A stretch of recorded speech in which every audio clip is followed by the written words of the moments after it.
اللهم صل وسلم وبارك على سيدنا محمد وعلى آله وصحبه وسلم. ازيكم حبايبي في كل مكان، يا رب تكونوا بخير. مع قناة هلا حسنين. قبل ما نبدأ في أي حاجة بقى، أتمنى الاشتراك كده في القناة، تفعيل زر الجرس عشان يوصلكم مني كل جديد. متنسوش بقى الاشتراك واللايكات. نخش على الفيديو بتاعنا بقى. لو جالك ضيوف كده على فجأة والدنيا عندك مقلوبة، تعملي ايه؟ نتصرفي.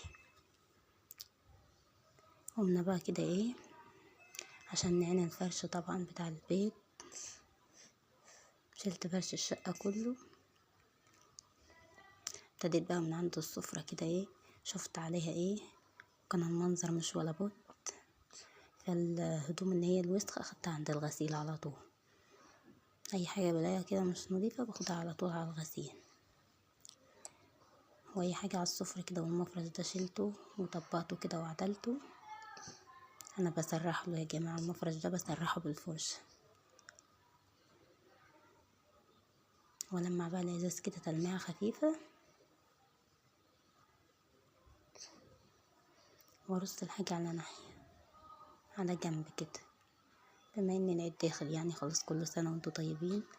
فبدل يعني ما اكنس، فقلت نشيل الفرش كده كده هنغسل الفرش.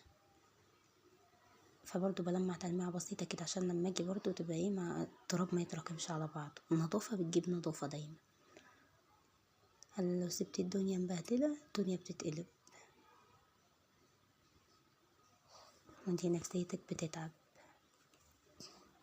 فخليها على طول كده دايما، حتى لو مش قادرة تعملي حاجة، ابسط الاشياء تخلي المكان هادي، يعني مفيهوش تراب مفيهوش كمكمة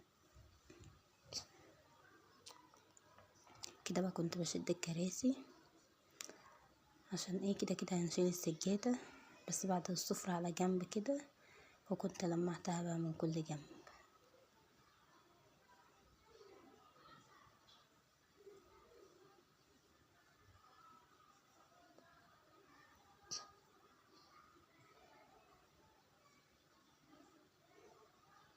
وخدت الاباجورة حطيتها على السفرة، والسلة كل حاجة حطيتها على السفرة.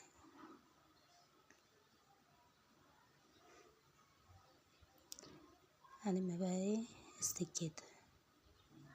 والسجادة عندي يا جماعة ما بيتوسخش، يعني انا الحمد لله السجادة عندي ما بيتوسخش، عشان يعني برضو ما فيش بهدلة يعني اللي هي، بس الاولاد بيقلبوا الدنيا طبعا، بس مفيش حاجة بتقع كده. والسجادة اللي تحت السفرة دي عشان ايه، ما بناكلش عليها ولا حاجة.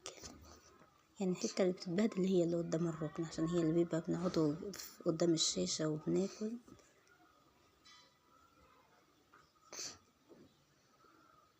وعلى طول بكنسه دايما، يعني هتلاحظوا برضو مش هتلاقوا فيه تراب كتير، عشان على طول بكنسه على طول.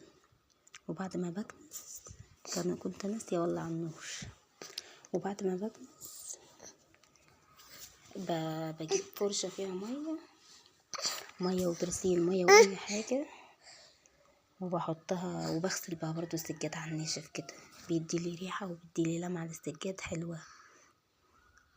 وبرضو شلت اي حاجة على الركنة، مخدات، اي حاجة. بس يا مريم روحي العبي. شلت اي حاجة على الركنة كده، اي حاجة برضو في الارض، لاني ايه مش هخلي حاجة عليها، عشان كده كده هشيل الفرش هغسله.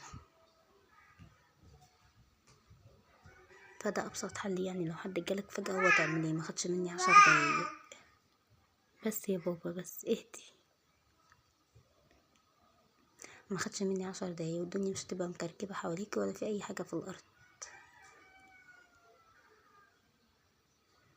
وركنت برضو السجادة جنب اختها حبيبتها عشان هتتغسل معاها كده. بصوا اهو، كنت كل حاجة راكناها. دخلت بقى على دي، كان منظرها بشع، كان اولادي كسروا طبعا الفازة. يلا الحمد لله. جبت بقى بلاستيكة فاضية حطيتها، قلت ألم فيها ايه خيرات المكان. اي حاجة كانت بتقابلني كده بتاع ان انا هغسلها فبحطها فيها. بعد ما خلصت يا جماعة انا لقيت بلاستيكة حاجات عايزة تتغسل، يعني اي حاجة كانت بتقابلني مش نظيفة، عشان كده كده طبعا هغير انا الركنة دي طبعا ما بتتوسخش، بتتعفر بس، بنفضها على طول، بمسحها بقماشة مبلولة عشان احنا مش بنقعد عليها، وانا مش بعين الكفر من عليها يعني. بصراحة على طول حطاه، اشيل اغسله واحط غيره او احطه تاني، بس اهم حاجة اسيبه.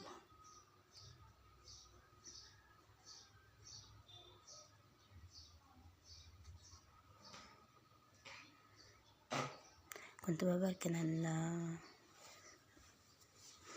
المخدات على ناحية. دي ركنة يا جماعة سفنج، كنت بركنها طبعا على ناحية. المخدات دي طبعا بوديها الأوضة جنب أختها.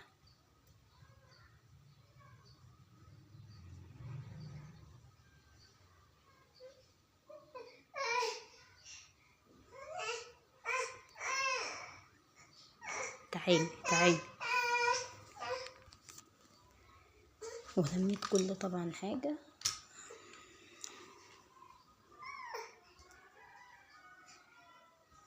وركنتها كده ايه على جنب. الدنيا رات من حواليا، وكنت طبعا منظر الأوضة كان بشع.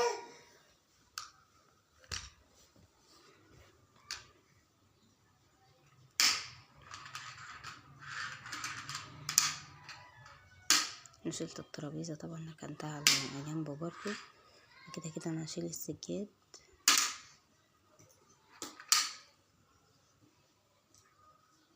وديت السجادة جنب اختهم برضو عشان تغسل معاهم.